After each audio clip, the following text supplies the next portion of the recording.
മന്ദരപർവ്വതത്തെ കൊണ്ടുപോയിടണം. അസുരന്മാർ ദേവന്മാർ ഉത്സാഹിച്ചു. അതൊക്കെ ഒന്ന് തിരിച്ചു മറിക്കാൻ സാധിച്ചു.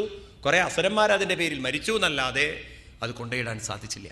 ഭഗവാൻ ഗരുഡാരൂഢനായി അതിനെ എടുത്തു പൊക്കി അത് ചെയ്തു കൊടുത്തു. പണി ചെയ്യുന്നതൊക്കെ ഭഗവാനാണ്, സുഖം അനുഭവിച്ചതൊക്കെ ദേവന്മാരുമാണ്. ഏതായാലും ഭഗവാൻ കൊണ്ടുപോയിട്ട് കൊടുത്തു.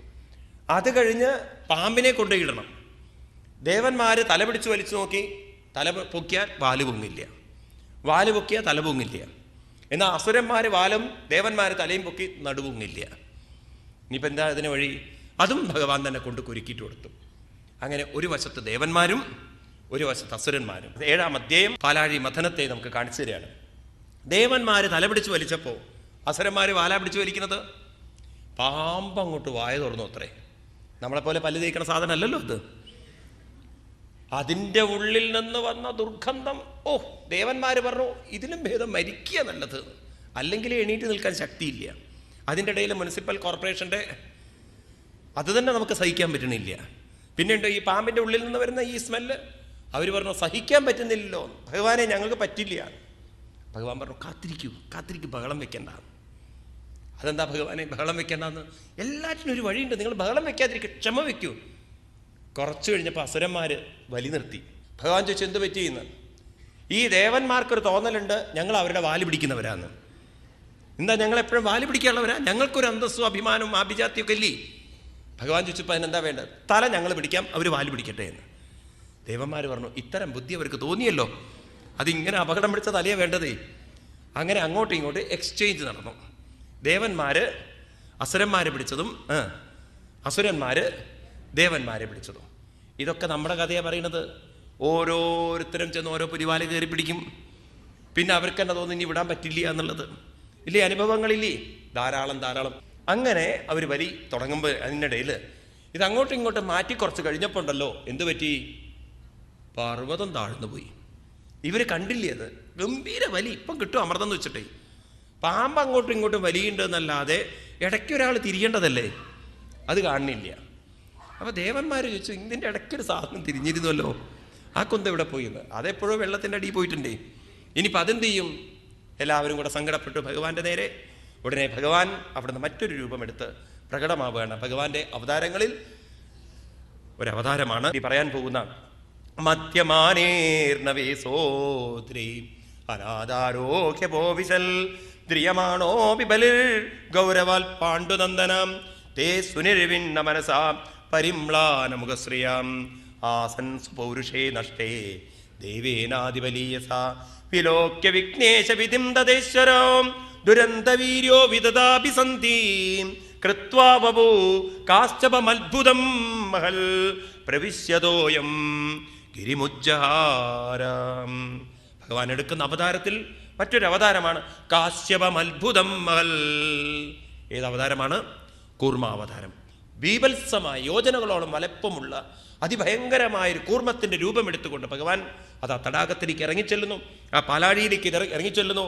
എന്നിട്ട് ഭഗവാൻ തൻ്റെ പരിവരുത്ത പുറത്തേക്ക് ആ പർവ്വതത്തെ എടുത്തുയർത്തിക്കൊണ്ട് തമുത്തിതം വീക്ഷ്യ കുലാജലം പുനം സമുത്തിത നിർമ്മതിതം സുരാസുരാം ദദാരപൃഷ്ടേന സലക്ഷയോജനം പ്രസ്താരിനാം ദീപൈവാപരോമാൻ. ആ ഭഗവാന്റെ പരിപരുത്ത പുറത്ത് ആ പർവ്വതം ഉയർന്നു നിന്നു. പിന്നീട് ഭഗവാനെ സംബന്ധിച്ച് ഇക്കിളിയാക്കുന്ന പോലെ തോന്നിയെന്നാണ്, ഒരു ചൊറിച്ചിൽ പോലെ തോന്നിയെന്നാണ്. ദേവന്മാരും അസുരന്മാരും ചേർന്ന് അവിടുന്ന് മധ്യമാനാൽ തഥാ സിന്ധോ ദേവാസുരവരൂധവൈ യഥാ സുധാന്നജായേതാം നിർമ്മമന്ധാജിത സ്വയം മേഘശ്യാമ കനകപരിധി കർണവിദ്യോദവിദ്യോ മൂർണിഭ്രാജൽ വിലളിതഗജം ശ്രദ്ധരോ രക്തനേത്രാം ജൈത്രാധോബി ജഗദഭയദൈം ദന്തശൂകം ഗൃഹീത്വാം മദ്നന്മത്നാ പ്രതിഗിരിമിപാശോപദാദോ അദാദ്രി ശോഭദാദോ ധൃതാദ്രി. ആ പർവ്വതത്തെ അവരതിമനോഹരമായി വലിക്കുന്ന മത്നാ പ്രതിഗിരിം, ആ പർവ്വതത്തെ അവർ വലിക്കുന്നത് വളരെ മനോഹരമായി ഇവിടെ വർണ്ണിച്ചിരിക്കുകയാണ്. ഒരു വശത്ത് ഭഗവാൻ കൂർമ്മരൂപത്തിലിരുന്നു കൊണ്ട് പർവ്വതത്തെ പൊക്കുന്നു, മറുവശത്ത് ഭഗവാൻ തൻ്റെ വിശ്വരൂപത്തിലിരുന്നു കൊണ്ട് ദേവന്മാർക്കും അസുരന്മാർക്കും വലിച്ചെത്താത്തത് കൊണ്ട്, ആ വേഗത ഇല്ലാത്തത് കൊണ്ട് തൻ്റെ ഒരു കൈ ദേവന്മാരുടെ പക്ഷത്തിലും മറുകൈ അസുരന്മാരുടെ പക്ഷത്വം വെച്ചുകൊണ്ട് ഭഗവാൻ തന്നെ മേഘശ്യാമ കനകപരിധി കർണവിദ്യോദവിദ്യുൽ മൂർണിപ്രാജൽ വിലളിത ഗജ സ്തഗ്ധരോ രക്തനേത്രം ജൈത്രേ ദോബി ജഗതഭയദേ ദന്തശൂകം ഗൃഹീത്വാം മത്നൻ മത്ന പ്രതിഗിരിമുഭാ ശോഭദാദോ ധൃതാദ്രി. അതിമനോഹരമായി ഇവിടെ വേദവ്യാസ മഹർഷി വർണ്ണിച്ചിരിക്കുന്നു. ഇപ്രകാരം ഗംഭീരമായ വേഗതയുള്ള ആ വലിയിൽ ആദ്യം തന്നെ അതിൽ നിന്ന് പുറത്തു വരുന്നത് മദ്യമാനാദുദരേത ഉദരേധഭൂൽവിഷം മഹോൽബണം ഹാലഹലാഹമഘൃതാം സംഭ്രാന്തമീനോന്മകരാഹിവച്ചകൾ തിമിത്രിഭഗ്രാഹമിതിമിംഗലാകുലൽ. ആ ഒരു ഇളക്കത്തിൽ മത്സ്യങ്ങളും തിമിംഗലങ്ങളും ഇളകി വശായപ്പോ അതിലിട്ടിരിക്കുന്ന ഔഷധികളിൽ നിന്നൊക്കെ ആദ്യം പുറത്തു വരുന്നത് ഹാലാഹല വിഷമാണ്. അതാണെങ്കിൽ ഭൂമിയിൽ വീണാൽ ഭൂമി മുഴുവൻ നശിച്ചു പോകും. ആർക്ക് കൊടുക്കും ഇത്? ദേവന്മാരൊക്കെ ഭീത പ്രജാം, അവരൊക്കെ ഭീതരായി. ആരും ഇങ്ങോട്ട് കൊണ്ടുവരരുത് എന്ന് പറഞ്ഞു. ഇനിയിപ്പോൾ ആരാ കുടിക്കുക? അപ്പോഴാണ് പരമശിവൻ അവിടെ ഇരുന്നു കൊണ്ട് ഇതൊക്കെ കാണുന്നത്. ദേവന്മാർ വിചാരിച്ചു ആർക്ക് കൊടുക്കാം? പരമശിവന് കൊടുക്കാം. എനിക്ക് തോന്നുന്നു ഭാരതത്തിലെ ഈ കഥകളൊക്കെ നോക്കിക്കഴിഞ്ഞാൽ ഭഗവാനെ കൊണ്ട് വിഷം കുടിപ്പിച്ച ടീമാണ് നമ്മളൊക്കെ ഓരോരുത്തരെന്ന് പറയണം. പാവം പരമശിവൻ അങ്ങനെ ഇരിക്കുന്നുണ്ട്. അപ്പൊ പരമശിവൻ ഇത് കണ്ടപ്പം വിലോക്യതം ദേവപരം ത്രിലോക്യ ഭവായ ദേവ്യാഭിമതം മുനീനം ആസീനമദ്രാപമവർഗഹേതോ തപോജുഷാണം സുതിഭി പ്രണേതു. ദേവന്മാരെല്ലാം ഭഗവാന്റെ മുന്നിൽ ചെന്ന് കൈകൂപ്പിക്കൊണ്ട് പറയണു, ദേവദേവ മഹാദേവാം ഭൂതാത്മൻ ഭൂതഭാവനാം ഗ്രാഹിന ശരണാപന്നാം ത്രൈലോക്യദഗനൽ വിശാൽ ത്വമേക സർവജഗത ഈശ്വരോ ബന്ധമോക്ഷയോ തം ത്വാമർച്ചന്തി കുശലാ പ്രപന്നാർത്തിഹരം ഗുരും ഗുണമയ്യാസു ശക്തിയാസ്യാം സർഗസ്ഥിത്യപ്രിയാൻ വിഭൂ തസ്സേ യഥാ സുതൽപൂമൻ ബ്രഹ്മവിഷ്ണു ശിവാവിദം ത്വം ബ്രഹ്മപരമം ഗുഹ്യം സതസൽഭാവഭാവനാം നാനാശക്തിവിരാപാദം ത്വം ആത്മാ ജഗദീശ്വരം. സർവചരാചരങ്ങളുടെ ആത്മാവായിരിക്കുന്ന ഭൂതഭാവനയുള്ള ഭഗവാനെ അവിടുന്ന് ഞങ്ങളെ ഈ പ്രതിസന്ധിയിൽ നിന്നും രക്ഷിക്കണം. അപ്പം ഇവിടെ ശിവനെ കാണുന്നത് ഏത് ഭാവത്തിലാണ്? തും ആത്മാ, എല്ലാവരുടെയും ആത്മാവ് തന്നെയായിരിക്കുന്ന ഭഗവാനെ അവിടുന്ന് ഇതാ ഞങ്ങളെ കാണൂ, ഞങ്ങളുടെ സങ്കടം കാണുമെന്ന് അങ്ങനെയുള്ള ഭഗവാനോട് പറഞ്ഞതും തദ്വീക്ഷ്യവസനം താസാം കൃപയാ വൃഷപീഡിതാം സർവഭൂത സുഗൽദേവാം ഇതമാകസതിം പ്രിയം. ആ ഭഗവാൻ ഉടനെ തന്നെ സതീദേവിയോട് പറയാണ്, ദേവി അഹോ ബദ ഭവാന്യേതൽ പ്രജാനം പശ്യ വൈസസം ക്ഷീരോദമതനോത്ഭൂതൽ കാളകൂടാതുപസ്ഥിതം ആ സംപ്രാണപരിപ്സൂനം വിദേതമഭയം കിമേ ഏതാം വാൻ പ്രഭോ അർത്ഥോയിൽ ദീനപരിപാലനം. നോക്കൂ ദേവി, അവരുടെ കഷ്ടപ്പാടുകളും പ്രയാസങ്ങളും കാണൂ, വിഷമങ്ങൾ ദേവി കാണുന്നില്ലേ? അതുകൊണ്ട് ഈ ദീനരെ രക്ഷിക്കേണ്ടത് എൻ്റെ കടമയാണ്. അതുകൊണ്ട് ഞാൻ അവരെ രക്ഷിക്കാൻ നിശ്ചയിക്കുന്നു എന്ന് പറഞ്ഞപ്പം തസ്മാധിതം ഗരം ഭുഞ്ചേ പ്രജാനം സ്വസ്തിരസ്തുമേ, പ്രജകൾക്കെല്ലാം സ്വസ്തി ഉണ്ടാവാൻ ഞാൻ ആ വിഷത്തെ കുടിക്കാൻ പോകുന്നു. നമ്മൾ കേട്ട കഥ പാർവതീദേവി തടുത്തു എന്നൊക്കെയാണ്. എന്നാൽ ഭാഗവതത്തിൽ അങ്ങനെയുള്ള കഥകളൊന്നുമില്ലേ? ശ്രദ്ധിക്കും. ഭഗവാൻ എന്ത് ചെയ്തു അത്രേ? തദക്കരിതലീകൃത്യാം വ്യാപിഹാലാഹലം വിഷം അഭക്ഷയൻ മഹാദേവാം കൃപയാ ഭൂതഭാവന തസ്യാഭിദർശയാമാസ സ്വവീര്യം ജലകൽമഷാം യക്ഷകാരകളെ നീലം തച്ച സാധോർ വിഭൂഷണം. ഭഗവാൻ അഭക്ഷയൻ മഹാദേവ രണ്ട് കൈകൊണ്ട് നീട്ടിക്കൊണ്ട് ആ വിഷത്തെ കഴിച്ച് ഒരു നിമിഷം ഭഗവാൻ ആ തപോശക്തി കൊണ്ട് ആ വിഷത്തെ അവിടെ പിടിച്ചു നിർത്തിയപ്പോൾ ഭൂതഭാവനയുള്ള ഭൂതഭാവനയുള്ള ഭഗവാൻ കൃപ കൊണ്ട് ആ വിഷത്തെ കഴിച്ച് തൻ്റെ കഴുത്തിൽ പിടിച്ചു നിർത്തിയപ്പോൾ യക്ഷകാരകളെ നീലം സാധു വിഭൂഷണം, അതെന്തായി തീർന്നു? ഭഗവാന് വിഭൂഷണമായി തീർന്നു. അന്ന് മുതലാണല്ലോ ഭഗവാന് നീലകണ്ഠൻ എന്നുള്ള പേര് വന്നത്. ആ ദിവസമാണല്ലോ നമ്മൾ ശിവരാത്രിയായിട്ട് ആഘോഷിക്കുന്നത്. നോക്കാം നമുക്ക് എന്താണ് ആ ശിവരാത്രിയുടെ പിന്നിലുള്ള മഹത്വം എന്നുള്ളത്. ഏതായാലും ഇവിടെ ഒരു കാര്യം നമ്മൾ മനസ്സിലാക്കേണ്ടത്, നമ്മൾ കേട്ട കഥ അല്ലേ പലതും അബദ്ധങ്ങളാണ്. കേട്ടിരിക്കുന്ന കഥ പാർവതീദേവി വായ പൊത്തിയെന്നും വേറൊരാൾ കഴുത്ത് പിടിച്ചു എന്നൊക്കെയാണ്. വാസ്തവത്തിൽ ഭാഗവതത്തിൽ അങ്ങനെ കഴുത്തും പിടിച്ചിട്ടില്ല, വായയും പൊത്തിയില്ല. കാരണം അന്ന് കഴുത്ത് പിടിക്കുന്ന ഭാര്യമാരൊന്നും, അതൊക്കെ പിന്നീടാണ് വന്നത്. ആ കാലഘട്ടത്തിൽ വന്നിട്ടുണ്ടായിരുന്നില്ല. അതെവിടെയോ ഉണ്ടായിരിക്കണം, ഏതോ കഥയിലുണ്ടായിരിക്കണം. അതുകൊണ്ടായിരിക്കാം എനിക്ക് തോന്നുന്നു എഴുത്തച്ഛൻ്റെ ഭാഗവതത്തിൽ ഈ കാര്യങ്ങൾ എഴുതി വച്ചിട്ടുണ്ട്. അതായിരിക്കാം കേരളത്തിൽ അത് പ്രചരിക്കാൻ കാരണം. പ്രത്യേകിച്ച് സംസ്കൃത ഭാഗവതം അങ്ങനെ അങ്ങോട്ട് പഴയ കാലത്തെ പ്രചാരത്തിലുണ്ടായിരുന്നില്ല. കുറച്ച് ആളുകളെ അത് കൈകാര്യം ചെയ്തിട്ടുണ്ടായിരുന്നുള്ളൂ. കൂടുതൽ ആളുകളും വായിച്ചത് എഴുത്തച്ഛൻ്റെ അധ്യാത്മ രാമായണവും ശ്രീമൽ ഭാഗവതവുമാണ്. എനിക്ക് തോന്നുന്നു ശ്രീമൽ ഭാഗവതം എഴുത്തച്ഛൻ എഴുതിയതിൽ ഒരാളെനിക്ക് കാണിച്ചു തരുണ്ടായി. ഈ ഭാഗങ്ങളൊക്കെ എഴുതി വെച്ചിട്ടുണ്ട്.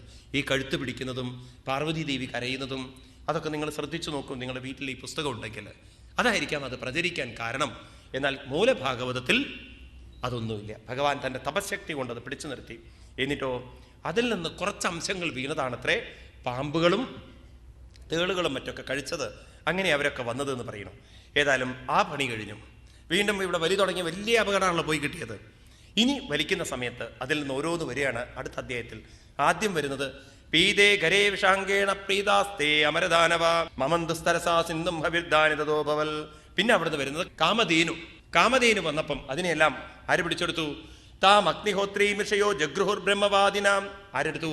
ഋഷീശ്വരന്മാരെടുത്തു. പിന്നീട് ഓരോന്നോരോന്ന് വരുന്നത് പറയാണ്. ഉച്ചൈസ്രവസ് എന്ന് പറയുന്ന ഒരു കുതിര വന്നു, മഹാബലി അതിനെ എടുത്തു. ഐരാവതം എന്ന് പറയുന്ന ഒരു ആന വന്നു, അതിനെ ഇന്ദ്രനെടുത്തു. നിങ്ങൾക്ക് കഥ മനസ്സിലാവുണ്ടോ അറിയില്ല.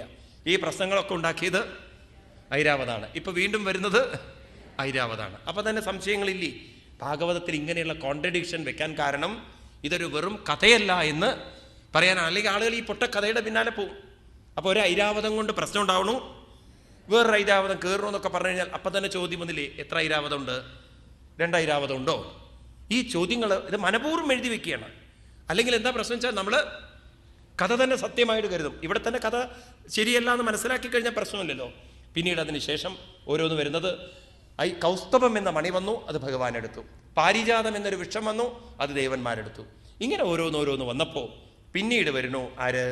തദസ്യാവിരഭൂൽ സാക്ഷാൽ ശ്രീരമാ ഭഗവത് പരാം രജ്ഞയന്തിദിശകാന്ത്യാ വിദ്യുൽ സൗദാമിനീയത തസ്യാം ചക്രുസ്പൃഹാം സർവേ സസുരാസുരമാനവാം രൂപൗദാര്യമയോ വർണ്ണം അഹിമാക്ഷിപ്തചേതസാം. സ്വഭാവം കൊണ്ടും യൗവനം കൊണ്ടും സൗന്ദര്യം കൊണ്ടും ആ എല്ലാം കൊണ്ടും അങ്ങേയറ്റത്തെ സൗന്ദര്യമുള്ള ദേവി അതിൽ നിന്ന് വരുന്നു പറയാണ്. സാക്ഷാൽ മഹാലക്ഷ്മി. അപ്പോഴേക്കും ഇന്ദ്രൻ കൊണ്ടുവന്നു പീഠം, വരുണൻ മാല കൊണ്ടുവരുന്നു, ഒരാൾ കാല് കഴുകണു. ഇതൊക്കെ കഴിഞ്ഞ് ദേവി അവിടെ നിന്ന് എണീറ്റു. എന്തിനു വേണ്ടിയിട്ട്? തനിക്ക് അനുയോജ്യനായ ഒരു ഭർത്താവിനെ സ്വീകരിക്കാൻ വേണ്ടിയിട്ട്. ദേവന്മാർ പറഞ്ഞു ഇങ്ങോട്ട് വരൂ. കാരണം വന്നിരിക്കുന്നത് സാധാരണക്കാരിയല്ല, മഹാലക്ഷ്മി. ദേവിയാണെങ്കിൽ ഒരാളടുത്തേക്ക് പോകുന്നില്ല. പരമശിവനും ഈ വിവരം അറിഞ്ഞു അത്രേ. ഒറ്റ കണ്ണുകൊണ്ട് നോക്കി, ഇങ്ങോട്ട് വരുമോ എന്ന്. ചെന്നില്ല. പിന്നെ ആരടുത്തേക്കാണ് ചെല്ലുന്നത്? ദേവി നോക്കുമ്പോൾ തനിക്ക് കൈവരിക്കാൻ പറ്റുന്നത് ആരെ തന്നെയാണ്? ധർമ്മക്കൊജിൽ തത്ര ന ഭൂത സൗഹൃദം ത്യാഗക്കൊജിൽ തത്ര ന മുക്തി കാരണം വീര്യം ന പുംസോ ത്യജവേഗ നിഷ്കൃതം നഹിദ്വിതീയോ ഗുണസംഗവർജിതാം. ദേവി നോക്കുമ്പോൾ തനിക്ക് കൈവരിക്കേണ്ടുന്നത് ധർമ്മക്കൊജിൽ തത്ര ന ഭൂത സൗഹൃദം. ശ്രദ്ധിക്കണേ, വളരെ ശ്രദ്ധിക്കണേ. ഈ ശ്ലോകം ഞാൻ വായിക്കുന്നത് 8-ാമത്തെ അധ്യായത്തിൽ 20-ാമത്തെ ശ്ലോകമാണ്. ആർക്കാണോ ഈ ദേവന്മാർക്കൊന്നും ഒരു കാര്യമുണ്ടായില്ല, ഭൂത സൗഹൃദം, ഭൂതങ്ങളോടൊന്നും സൗഹൃദമുണ്ടായിരുന്നില്ല.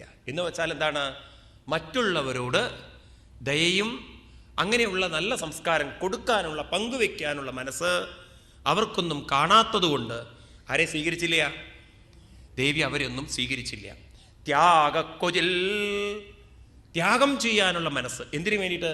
മുക്തി കാരണം, മുക്തിക്ക് വേണ്ടി തൻ്റെ മനസ്സിനെ ഉയർത്താൻ ബാക്കിയുള്ളതെല്ലാം ത്യാഗം ചെയ്യാനുള്ള മനസ്സ്, കൊടുക്കാനുള്ള മനസ്സ്.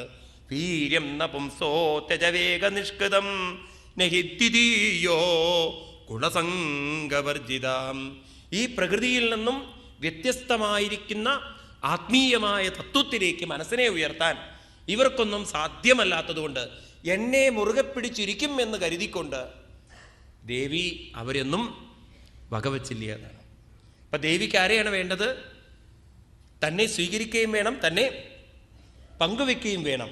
എന്നിട്ടോ തന്നിൽ മനസ്സ് വെക്കാതെ, തന്നോടൊട്ടലുണ്ടാക്കാതെ, തന്നെ മുറുകെ പിടിക്കാതെ ആരിലേക്ക് മനസ്സുയർത്തണം? ഭഗവാനിലേക്ക് മനസ്സുയർത്താൻ സാധിക്കുന്നവരുടെ കൂടെയാണ് ആർക്ക് പോവാൻ ഇഷ്ടം? മഹാലക്ഷ്മിക്ക് പോവാൻ ഇഷ്ടം. എന്തുകൊണ്ടാണ് ദേവന്മാരുടെ കൂടെ പോവാഞ്ഞതെന്ന് ചോദിച്ചു കഴിഞ്ഞാൽ, ദേവന്മാർ ആരിൽ കണ്ണുവെക്കും?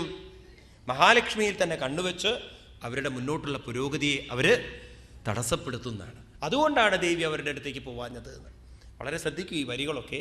അപ്പം നമ്മുടെയൊക്കെ ജീവിതത്തിൽ നമുക്ക് ആത്മീയമായി ഉയരണമെങ്കിൽ ലക്ഷ്മി വേണം, ലക്ഷ്മിയെ പങ്കുവെക്കണം, ലക്ഷ്മിയിൽ നിന്നും മനസ്സുയർത്തണം. അല്ലെങ്കിൽ നമ്മൾ ഈ ഭൗതികമായത് തന്നെയാണ് സത്യം എന്നങ്ങോട്ട് ഉറപ്പിച്ചു കഴിഞ്ഞാൽ കാലം നമ്മളെ പഠിപ്പിച്ചിരിക്കും. എന്ത്? ഗീതയിൽ ഭഗവാൻ വളരെ വ്യക്തമായിട്ടല്ലേ പറയുന്നത്, ഈ ലോകം അനിത്യമസുഖം ലോകം ഇമം പ്രാപ്യ ഭജസ്വമം. നിങ്ങൾ നിത്യമെന്ന് കരുതുന്നത് അനിത്യമസുഖം ലോകം. ഒരു ദിവസം നമ്മൾ അനുഭവം കൊണ്ട് പഠിക്കും, ഇത് നിത്യമായിരുന്നില്ല, ഇത് അനിത്യമായിരുന്നു. മാത്രാ സ്പർശാസ്തു കൗന്ദേയ. ഒന്ന് സ്പർശിച്ചു, പിന്നീട് വിട്ടുപോയി. ദുഃഖ സംയോഗ വിയോഗം. അത് വന്നു, അത് വിട്ടുപോയി. ഇങ്ങനെ വന്നു വിട്ടുപോകുന്നതാണ് ഇതെന്ന് നമ്മൾ മനസ്സിലാക്കാതെ അത് മുറുകെ പിടിച്ചു കഴിഞ്ഞാൽ പിന്നീട് അത് വിട്ടുപോകുമ്പം ഇരുന്ന് ശോകാഗ്നിന സകലയോ നിഷുദുഹ്യമാനം ഇരുന്ന് ദുഃഖിക്കേണ്ടി വരും. അതുകൊണ്ട് ദേവി ആരുടെ കൂടെ പോകാൻ ആഗ്രഹിക്കണോ?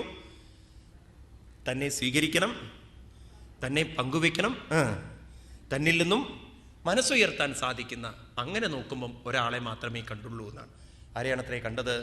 കാണുന്നത് ഏവം വിചാര്യ സദ്ഗുണൈ വരം നിജേകാശ്രയതാ ഗുണാശ്രയം വവ്രേ വരം സർവഗുണൈരപേക്ഷിതം രമാമുകുന്ദം നിരപേക്ഷമീപ്സിതം.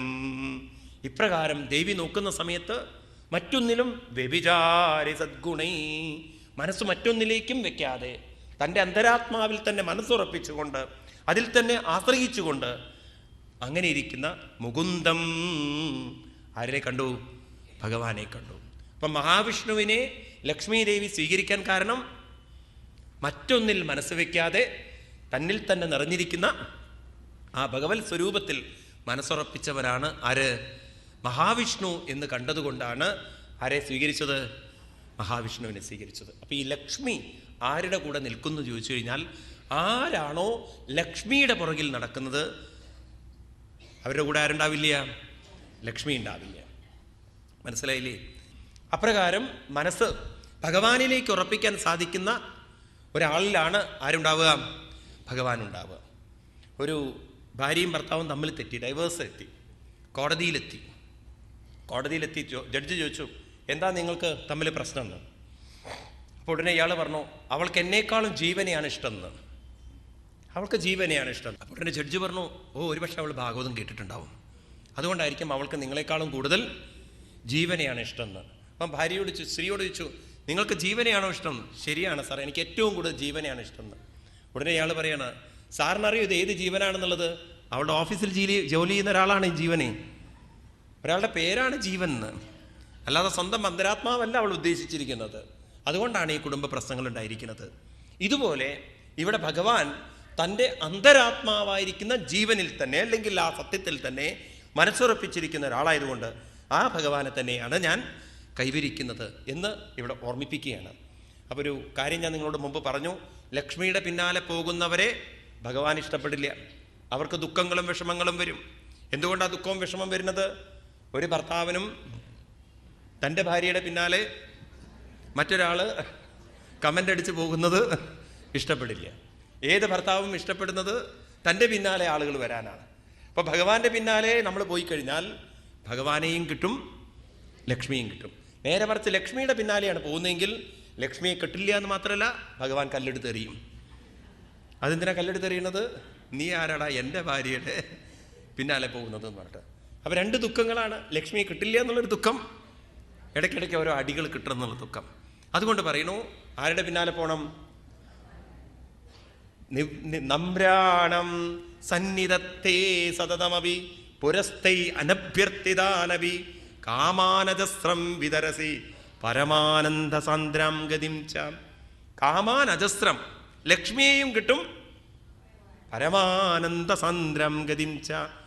വീണ്ടും ഭഗവാൻ ഗീതയിൽ പറയുന്നുണ്ടല്ലോ, അനന്യാശ്ചിന്തയന്തോ മാം യേ ജനാ പര്യുപാസതേ തേഷാം നിത്യാഭിയുക്താനം യോഗക്ഷേമം വഹാമ്യഹം.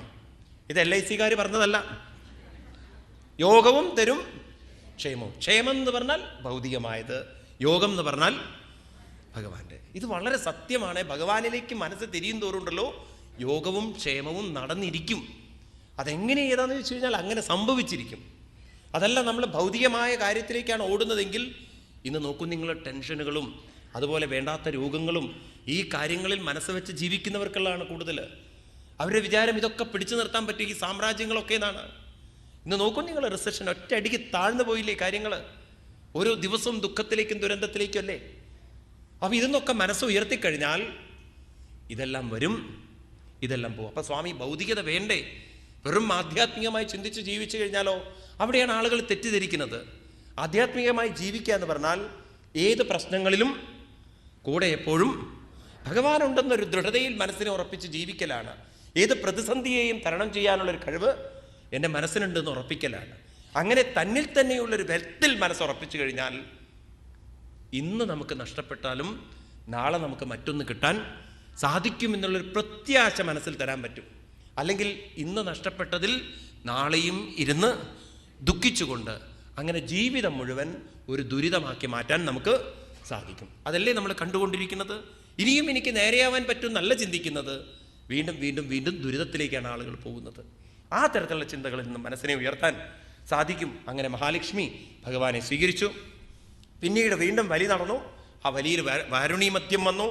അതിനുശേഷം അതാ ധന്നൊന്തിരിക്കാതായുർവേദൃഗജാൽ തമാലോക്യസുരാ സർവേ കലശം ചാമൃതാമൃതം. അങ്ങനെ ധന്വന്തരി മൂർത്തി, ആയുർവേദ ഗുരുവായ ആയുർവേദ ദേവനായ ആരാണ്?